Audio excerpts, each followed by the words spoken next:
two ago, I thought I'd take a ride, and soon Miss Fanny Bride was seated by my side. The horse was lean and lame, misfortune seemed his lot.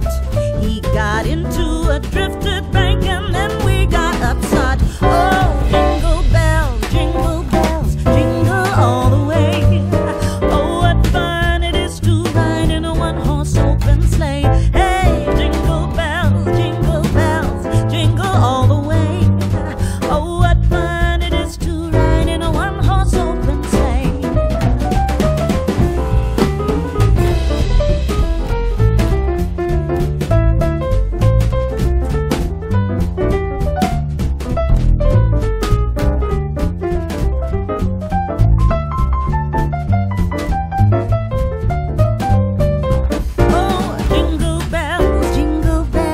Jingle all the way. Oh, what fun it is to ride in a one-horse open sleigh. Hey, jingle bells, jingle all the way.